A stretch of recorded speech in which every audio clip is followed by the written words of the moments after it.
ইশতেহারই হচ্ছে পরিবেশ বান্ধব শিল্প কারখানা স্থাপন। আসলে বোঝা যাবে 12 তারিখেই কে হয় আপন। 12ই ফেব্রুয়ারি আমরা জানি যে ত্রয়োদশ জাতীয় সংসদ নির্বাচনে জনগণ ভোট দিয়ে তাদের কাঙ্ক্ষিত নেতা নির্বাচন করবে। গাজীপুর জেলার অন্যতম একটি উপজেলা হচ্ছে কাপাসিয়া, যেটা উন্নয়ন এবং বিভিন্ন সুবিধা থেকে সবসময় বঞ্চিত। যদিও কাপাসিয়ার উপর দিয়ে চলে গেছে প্রাকৃতিক গ্যাস, সেই গ্যাস কাপাসিয়ার উপজেলাতে এখনো ব্যবহারের উপযুক্ত হয় নাই। তো এই বছর ত্রয়োদশ জাতীয় সংসদ নির্বাচনে যে সকল প্রার্থীরা নির্বাচনে প্রতিদ্বন্দ্বিতা করছেন তাদের অন্যতম ইশতেহারই হচ্ছে পরিবেশ বান্ধব শিল্প কারখানা স্থাপন।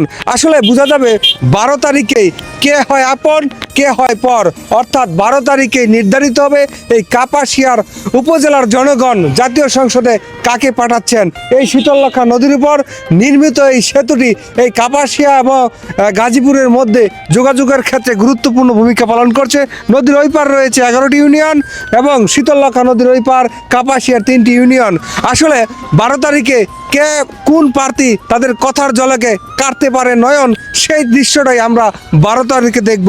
তবে লোকে মুখে এবং বিভিন্ন প্রচার প্রচারণায় থেকে আমরা অন্ততপক্ষে এটুকুই অনুমান করতে পারি 12 তারিখে প্রতিদ্বন্দ্বিতা হবে বাংলাদেশ জাতীয়তাবাদী দল বিএনপির মনোনীত প্রার্থী শাহরিয়াজুল হান্নান রিয়াজ ভাইয়ের ধানের শীষ এবং বাংলাদেশ জামাতে ইসলামের মনোনীত প্রার্থী দাঁড়িপাল্লা প্রতীকে যিনি রয়েছেন সালাউদ্দিন আইয়ুবী সাহেবের মধ্যকার প্রতিযোগিতায় নির্ধারিত হবে 12 তারিখে এই কাপাসিয়া থেকে কাকে আমরা সংসদে পাঠাচ্ছি। শামীম ব্যাপারী, ভালো লাগলে অবশ্যই লাইক কমেন্ট শেয়ার আশা করি।